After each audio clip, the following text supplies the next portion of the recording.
Shalom shalom shalom. प्रभु यीशु मसीह नासरी के नाम में हमें एक पुत्र दे दिया गया। परमेश्वर ने अपना पुत्र दे दिया पुरस्कार में, इनाम में। इस्साकार। आज इस्साकार, जिसका मतलब ही होता है पुरस्कार, इनाम, बाइबल का अति महत्वपूर्ण नाम। याकूब के 12 पुत्रों में से जो लिया का 5वां पुत्र था। बहुत ही ध्यान से समझना इन चीज़ों को, इसलिए जानना और समझना जरूरी है कि इस्साकार को समय की पहचान थी, समझ थी, और ये वचन के आधार पे आप सुन रहे हैं। तो आज आशीष, सब प्रकार की आशीषों का महत्व जानेंगे और आशीष क्या क्या है ये जानेंगे। सिर्फ आशीष कह देने से नहीं, और आशीषों का लेना और देना भी जानेंगे, जो किया नहीं गया। क्योंकि उस समझ से हम यीशु के नाम में मांगते हैं और वो समझ ही नहीं रहती कि क्या मांग रहे हैं, इसीलिए तो मिलता नहीं। तो आज जबकि क्रिसमस का समय है, ये क्रिसमस का उपहार उसकी अनुग्रह की खिड़की से, क्योंकि समय जो चल रहा है, मैंने 57-85 बता चुका है, दरवाजे का और खिड़की का। और खिड़की अनुग्रह को दिखाती है, और इस संबंध में बहुत सा बताया जा चुका है। पर ये वो समय है और समय की पहचान, और समय की पहचान इसीलिए कि हम दिन हर समय लगे रहते हैं आशीष पाएं, हर दिन की आशीष पाएं। तो कौन कौन सी आशीषें पाएं, इसका विस्तृत विवरण बाइबल में है, पाया जाता है। उत्पत्ति से लेके परमेश्वर ने आशीष दी, फूलो फलो फैल जाओ बढ़ो। नूह की आशीषें हैं, अब्राहम की आशीषें हैं, याकूब की आशीष है, इज़ाक की आशीष है। ये आशीष फलीभूत हुई हैं, ये प्रमाणित हैं, ये सच्चाइयां हैं जो कह दी गई। ये आशीर्वाद जो दिए गए, ब्लेसिंग, वो अभी भी दिख रही है। आज उसमें हम जानेंगे और उन आशीषों को लेना भी कैसे क्लेम करेंगे वचन के अनुसार, और उसमें हम अध्ययन करेंगे यूहन्ना 4 का। और इस संबंध में ऐसा नहीं कि ये पहली बार बताया जा रहा है, इसके पहले बोल दिया गया है, क्योंकि इन बातों को नजरअंदाज किया जाता है कि आशीष लेना और लोगों में आशीषों का वितरण करना। जो हमने पाया है, सेत में दें तो क्या दें, वो सब प्रकार की आशीषों में से एक, वो सब प्रकार के अनुग्रह में से एक। तो क्रिसमस की बहुत सी शुभकामनाएं इन आशीषों के साथ, कि आप समय को पहचाने, इस कार को जो दी गई उसके अनुसार यीशु के नाम में मैं मांगता हूँ आप सबके लिए, कि जितना चाहे परमेश्वर के भंडार में कमी नहीं, खूब ले सकते, हर रीति से ले सकते। हो सकता है कि आज कमजोर। इस्साकार के बारे में पढ़ेंगे तो पाएंगे वो बलवंत गधा है, और उसने जो भूमि चुना अपने लिए, वो जो इज़राइल की तराई है, और वो हार्मोन का जो पर्वत है, और ये गोलन हाइट, ये वाले बीच की जगह इज़राइल। बाइबल में दाऊद के समय में जब इस कार के योद्धाओं की गिनती, क्योंकि बलशाली थे बहुत युद्ध कला में, समय के ज्ञान में, समय को पहचानने में, दिशा निर्देश करते थे इस कार का कबीला इज़राइल को। 87 योद्धा थे। अगर पहले इतिहास और 7वें भाग में देखेंगे तो इसका हिस्सा पाया जाएगा। उसके 4 बेटे थे, वो भी बहुत मुख्य है। पर आज हम आशीषों को जानेंगे पूरी अच्छी तरह से, इसलिए कि हम आशीष के भागीदारी हैं। जैसे हम क्लेम करते हैं ना दुष्ट आत्माओं के लिए, कि आज के वातावरण में ये व्यभिचार कराने वाली दुष्ट आत्मा देख रहे हैं कि व्यभिचार हो रहा है, उसी तरह परमेश्वर की आशीषें जो दी गई उसके चुने हुए व्यक्तियों के द्वारा, जिसमें नूह था, अब्राहम था, इज़ाक था, याकूब था, दाऊद की भी आशीषें हैं भजन संहिता में, वो पूरी हुई, हो रही हैं, लगातार हो रही हैं। इनमें से कौन सी हम चाहते हैं? जैसे याकूब ने रूबेन को पौरुष का पहला फल तो कहा था, पर वो गंदी हरकत के कारण वंचित हो गया था उत्तराधिकारी से। आप देखेंगे लेवियों को जमीन नहीं मिली थी। सिमोन और लेवियों का भी अगर देखेंगे तो ये आशीष रहित थे, जबकि रूबेन का मतलब होता है देखना, सिमोन का मतलब होता है सुनना। ये वंचित थे, जो नहीं सुनते नहीं देखते। पर आज हम पुरस्कार की बात कर रहे हैं, इनाम की, जो परमेश्वर ने रखा, वो नाम है। लिया ने बोला था कि मैंने मांगा, तूने दे दिया, ये मुझे इनाम मिला है। सचमुच में ये सारी सृष्टि को इनाम मिला है, ये खूबसूरत इनाम। और इसको सेलिब्रेट करें बड़े दिन में, क्रिसमस में, कि इस नाम की आशीषें सामने वाला पाए, कि वो समय को पहचाने यीशु के नाम में। क्योंकि 4 में कहा गया है कि तू कह दे तो मेरा बेटा जिंदा हो जाएगा। और पूरा वचन कह रहा है, जो वचन की सच्चाई है, वचन बोलता है, वचन जीवित है, और वो कह रहा है कि तुम आशीष लो, यीशु के नाम में क्लेम करो अपने जीवन में। कौन सी आशीष लेना चाहते हो? तो जो दी गई, जो सच्चाई है, दिखती है। अगर अपने कंधों से काम करना चाहते हो, परिश्रम करना चाहते हो, और समय को पहचानना चाहते हो, तो परिश्रम करना पड़ेगा। हाँ, ये बैठे बिठाए नहीं हो जाता। और परिश्रम आत्मा के साथ, जबकि वो इस कार का पूरा बिल्कुल पढ़ेंगे आप इसको, और पढ़ना भी चाहिए। जितना ज्यादा इस बात को समझेंगे आप कि है क्या इस कार, तो बता बता क्या इस आशीष देंगे कि वहां पर दी गई थी, वहां पर ऐसा हुआ था।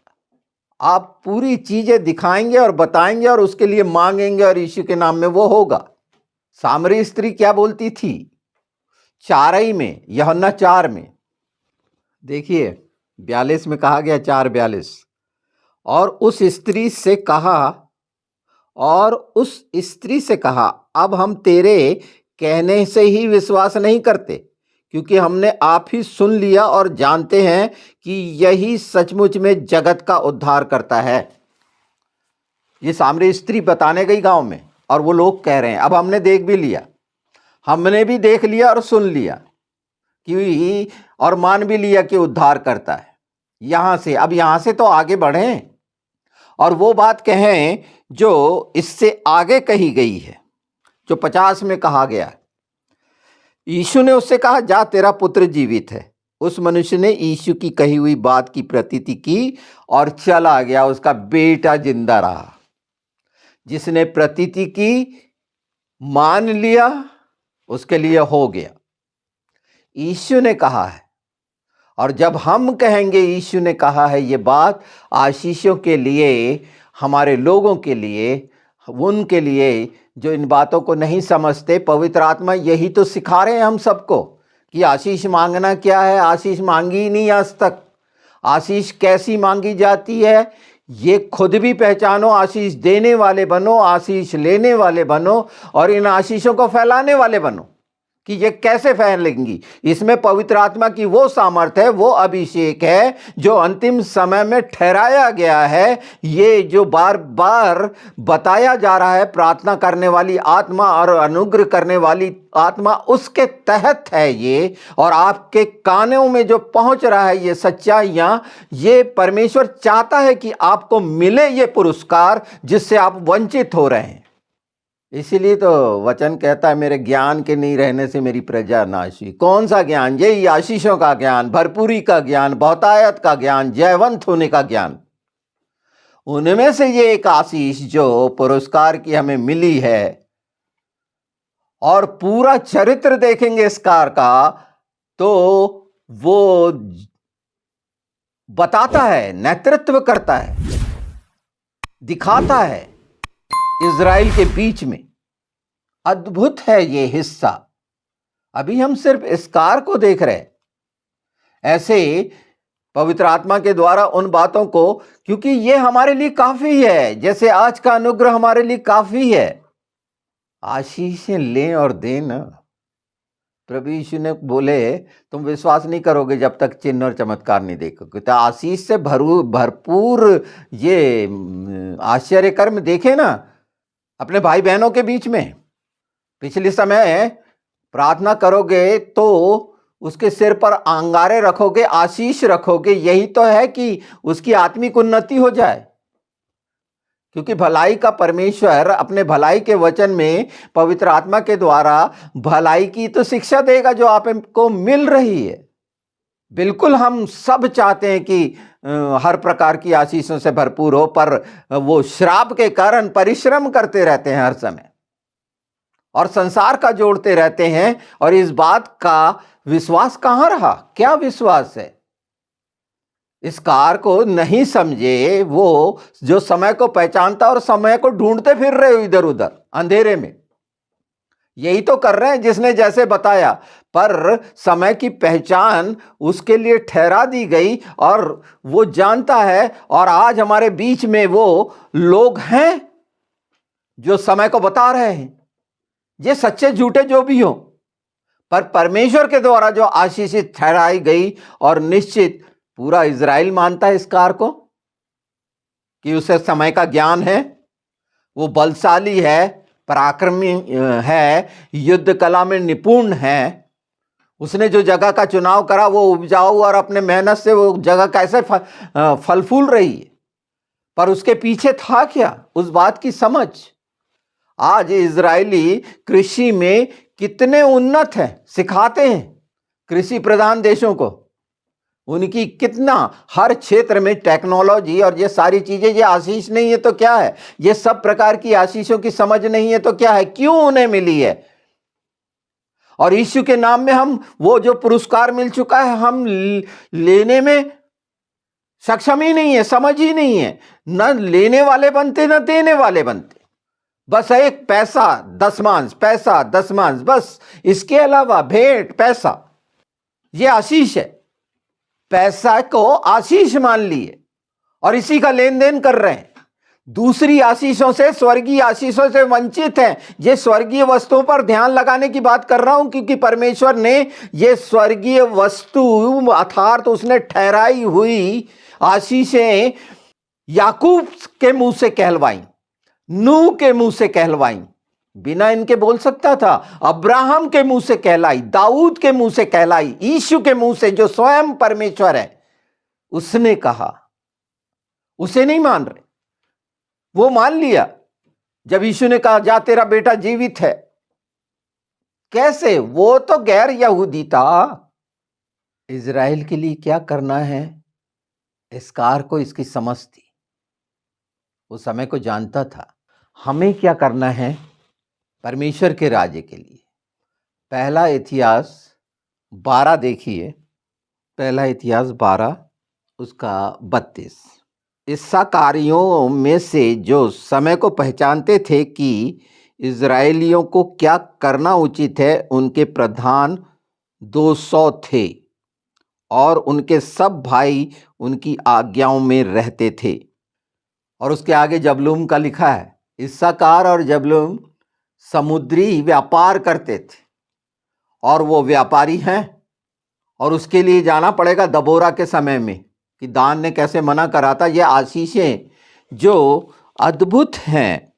अगर इसकी पूरा डिटेल हमें जानना है और हम चाहते हैं तो उत्पत्ति 46 में देखिएगा, 13 में इस्साकार का जो पूरा और भी मिलेगा। मूसा ने भी इस्साकार को आशीष दी थी, आशीर्वाद दिया था, ब्लेस्ड किया था। व्यवस्था विवरण 33 देखिएगा। मैं ये कह रहा हूं आशीष चुन चुन के बाइबल में से निकालें और उसे याद रखें कि ये कहा गया है और यीशु के नाम में मैं कहता हूं। तो मेरे को नहीं उम्मीद ऐसी कि किसी को तकलीफ होगी कि आप किसी को रईस बनाएं। हर रीति से परिपूर्ण करे, उसके लिए मांगे। हम जब एक दूसरे के लिए मांगेंगे तो सचमुच में उसकी देह को मजबूत करना समझेंगे। जो आज तक बोलते रहे हैं कि हम मसीह की देह हैं, तो मसीह की देह के हर अंग पुष्ट और हर रीति की समझ रखने वाले होना चाहिए। और उसकी आशीष कम नहीं हो गई है, और आशीषों में आप फलेंगे, फूलेंगे, बढ़ेंगे। कोई भी चीज कहीं के भी अंधेरे की या दुष्टता की कोई भी आपको कभी भी किसी भी रीति से प्रभावित नहीं कर सकती। इस चीज को समझने के बाद अगर आप इस पर प्रयास करते हैं, परिश्रम करते हैं कि नहीं, तो जानेंगे, आशीष चुन चुन के निकालेंगे। शुरू से निकालिए कि मैं आशीषें निकालूंगा, क्योंकि मेरे को आशीषें देना है यीशु के नाम में। दूसरा मेरे लिए मांगता है कि नहीं मांगता, इस बात की मेरे को चिंता नहीं करनी है, पर मैं उनके सबके लिए मांगूंगा। आगे बढ़कर जो इच्छा रखेंगे तो वो मांगने के पहले आपको देगा। इन गहराइयों को, इन सच्चाइयों को, ये वचन की घोषणा को समझिए। ये वचन की घोषणा है, ये सिर्फ कहना नहीं है, ये उपदेश नहीं है। किसी गलत फहमी में मत रहिए। ये सिखाया, बताया और चिताया जा रहा है अंतिम समय में भी। और इससे अलग हटके अपने कर्म कांड पर विश्वास रख के उपास प्रार्थनाओं में खूब लगे रहो। मैं कह रहा हूं, वो जैसे वो बुढ़िया 84 साल भूखी प्यासी थी तो यीशु को देख ली थी, तो आखिरी में जाके देख लेना। आज हमें जो सब मिल गया है, उसने सब दे दिया है, उसके बाद भी वो श्रापित जीवन जी क्यों रहे हैं? क्योंकि इतने पर्दे डाल दिए गए हैं और एक मनुष्य किसी नामधारी कलीसिया का गुलाम बना हुआ है कि मैं उस चर्च का हूं। यीशु का चर्च का बोलने में पता नहीं क्यों उसे तो वो बताना है कि कौन से चर्च का है, कौन सी मिनिस्ट्री का है। उससे क्या हो जाएगा? वो चर्च या मिनिस्ट्री उद्धार करेगी, उसका जो मुखिया है वो उद्धार करेगा। जब यीशु की मां मरियम उद्धार नहीं कर सकती तो इनको भूल जाओ, क्योंकि उद्धार हम में से प्रत्येक के लिए मुख्य है। सब अपना काम कर रहे हैं, पर पहला स्थान यीशु को देना, पवित्र आत्मा को देना और पिता को देना, उसके वचन को देना, तभी तो आशीष देने वाले बनोगे। लालची जैसे कि नहीं मैं सीख लूं, मैं सुन लूं और फिर मैं बोलना शुरू करूं, पीछे गंदगी मन में भरे रहे, तो ये उनके लिए नहीं है। ये उन्हीं लोगों के लिए है जो सुन पाएंगे, देख पाएंगे और ले पाएंगे। ये सच जो परमेश्वर से प्रेम करते हैं, यीशु से प्रेम करते हैं, पवित्र आत्मा से प्रेम करते हैं, और ये तमाम दुष्ट जिस तरह से उनको बहकाए हुए हैं संसार में आके मसीहों के बीच में, ये आशीषें उनके लिए अंगारा हो जाएंगी। वो आशीषें से पहले से रख छोड़ी गई हैं हम सब के लिए। हम हाथ बढ़ाकर ले लें, ये स्वर्गीय आशीषें हैं। स्वर्गीय आशीषें और क्या हैं? वहां से जो घोषणा हो गई, निश्चित हो गया, जिस पे सील लग गई। यीशु ने ऐसी कह दिए कि मैं अल्फा और ओमेगा, आदि और अनंत हूं, ऐसी कह दिए। और एक बिंदु नहीं हटेगा, ऐसी कह दिए, एक मात्रा नहीं हटेगी। तो ये मात्रा और बिंदु दिख नहीं रहे क्या आशीषों के? देखिए लिखा है उत्पत्ति 49:49, 14-15, इसे ध्यान से समझिए, है ना। यहाँ याकूब आशीष दे रहे हैं। इस्साकार एक हष्टपुष्ट गधे के समान है, जो अपने कंधों के बीच बोझ उठाता है। उसने विश्राम का स्थान अच्छा और देश को सुखद पाया। देख लिया, उसको समझ मिल रही है।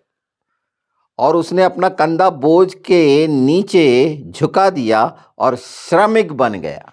जैसे ही पता चला, काम में लग गया, समय को पहचान लिया। और आज हम समय को पहचान सकते हैं। कंधे झुकाने पड़ेंगे, मेहनत करनी पड़ेगी। ये कोट पैंट पहनने वाले जो कोट पहनते रहते हैं ना, वो मेहनत नहीं कर सकते, कंधा झुकाना नहीं आ सकता, उनको हाथ उठाना भी नहीं आएगा, कोट आज्ञा ही नहीं देता। अगर मैं ऐसा उठाऊंगा तो देखो कैसे खिंच जाएगा पूरा, है ना।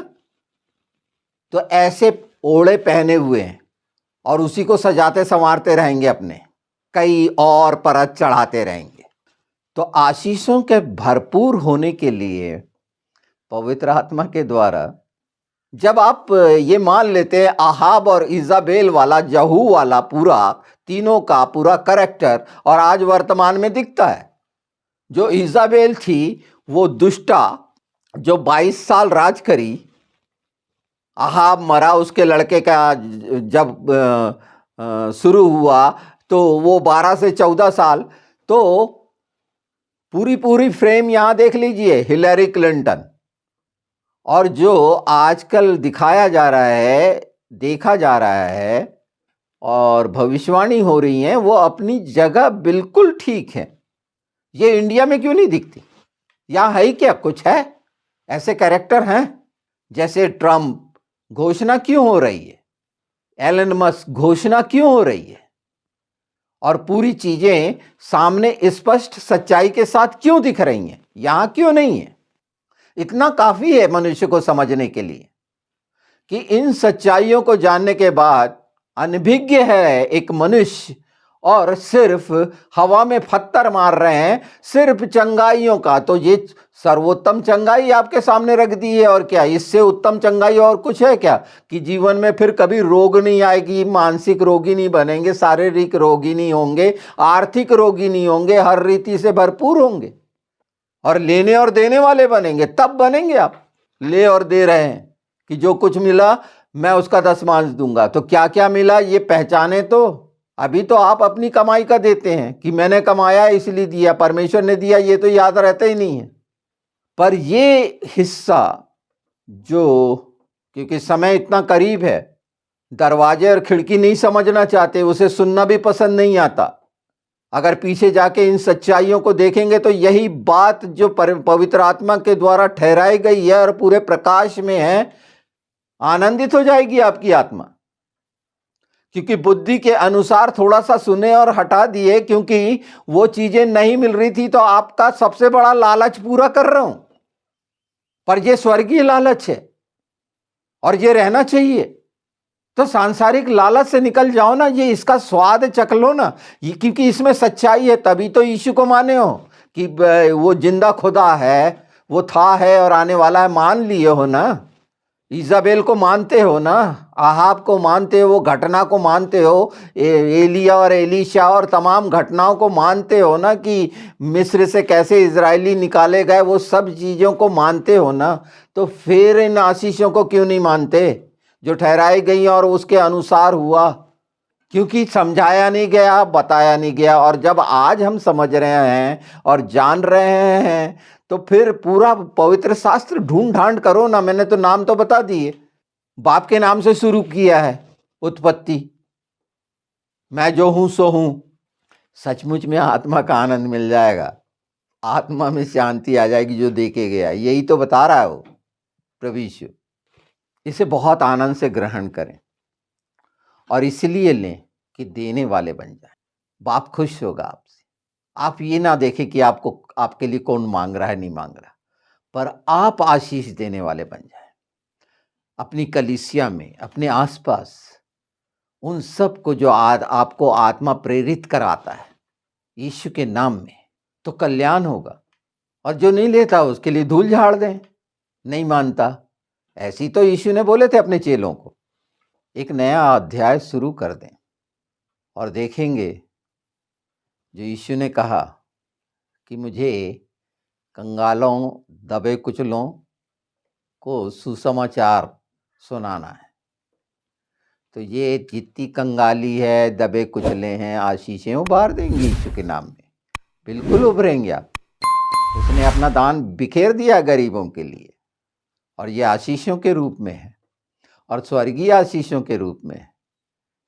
फिर भूख प्यास की चिंता नहीं रही होगी। यीशु के नाम में हमेशा आनंदित और शांति से रहेंगे। फिर जगह जमीन घर बार खरीदने की जरूरत नहीं होगी, उल्टी सीधी चीज़ें जो काई खाती हैं। फिर यहाँ से शुरू होगा सही रद्दा रखना स्वर्ग में यीशु के साथ। मैं फिर बार बार कह रहा हूँ, ये मैंने शुरुआत रखी है ये आशीषों की। इसमें तो बहुत सारा आविष्कार का, बहुत सा आगे आप सुनेंगे। लगातार सुनते रहिए, आप सुन रहे हैं, पर सुनाने वाले बन जाएं। यीशु के नाम में। काफी हैं जितने अनंत जीवन सत्य प्रकाश के जो मेंबर हैं, 2-3 हैं सदस्य। कितनी विशेष बात है, कितनी खास बात है। इस बात को और गहराई से समझेंगे तो सब बातें समझ में आ जाएंगी। यीशु ने कहा था 2 तलवारें हैं, पतरस बोल रहा था 2 तलवारें हैं, बोले काफी हैं। तो आज की जो घोषणा यीशु के नाम से पवित्र आत्मा के द्वारा जो मुझसे कहलाई जा रही है, तो इस बात को समझ लीजिए कि न ये बोली गई न सुनी गई, ये अति महत्वपूर्ण है, ये मोती हैं और ये मैं आपके सामने रख रहा हूं। लेने वाले बने और देने वाले बने यीशु के नाम में। अगर आप चाहते हैं कि मसीह की देह मजबूत हो, बलशाली हो, भरपूर आशीषों से भरपूर हो, तो ये आपको करना है। अपनी जीभ को अब रोको, अपने मुंह को अब रोको उन बातों से जो संसार और शरीर की है, पर मुंह खोलो और चुप मत रहो। स्वर्गीय आशीषों के लिए, अपने भाई बहनों के लिए आशीष का कारण बनो। और आशीष का कारण तब बनोगे जब आशीषों को जानोगे, पहचानोगे, उसको सुनोगे, पढ़ोगे, लिखोगे, उसमें जो पाया जाता है पवित्र आत्मा के द्वारा समझोगे और कहोगे, तो यीशु के नाम में वो हो जाएगा।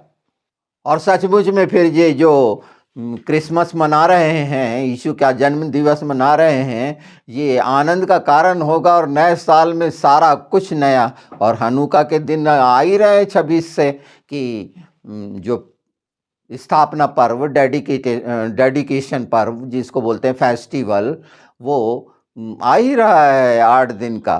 खूब तला भुंजा खाइए, बढ़िया खाइए, मस्त रहिए, क्योंकि यीशु ने कहा, भजन संहिता 104 में क्या कहा गया है, बिल्कुल पढ़िए, जवानी उकाब की नाई हो जाएगी। समय का कोई भी प्रभाव इस संसार के समय की बात कर रहा हूं, पास्ट, प्रेजेंट और फ्यूचर, उसका कोई प्रभाव नहीं होगा, क्योंकि हमेशा एक से हैं हम यीशु में। आत्मा के लिए ये कोई नहीं 1 दिन 1000 साल, ये समय आप गिनते रहिए। समय समय समय ये पहचानिए कि आत्मा का कोई समय नहीं। आगे आने वाले इसमें हम समझेंगे, इन बातों को जानेंगे। पवित्र आत्मा चाहते हैं कि हम इन सब बातों को जाने समझें। इसलिए यीशु ने चेलों पे फूके थे कि लो पवित्र आत्मा, और समझ खुल गई थी। पवित्र आत्मा समझ, ये इसकार है, ये तोहफा है, ये इनाम है हमारे लिए, जो पिता ने अपने बेटे को दे दिया कि वो हमारे हृदय में रहे। और जब वो रहेगा और इसकार की समझ रहेगी, तो निश्चित हम भी दूसरों के लिए पुरस्कार और इनाम का कारण बने।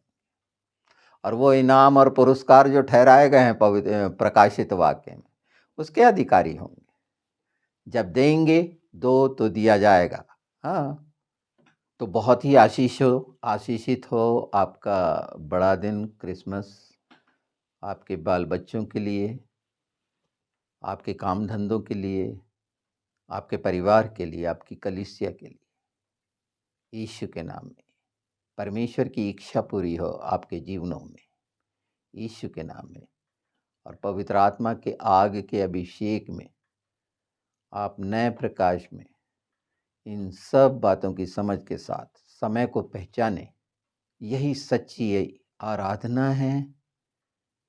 परमेश्वर की महिमा करना है, स्तुति करना है, बड़ाई और प्रशंसा करना है, सिर्फ कह कर नहीं। इसकार ने काम किया था, पूरी बाइबल में ढूंढी है, और खूबसूरत आशीषों से अपने लोगों को भरपूर करिए। आपको यीशु भरपूर करेगा। आमीन।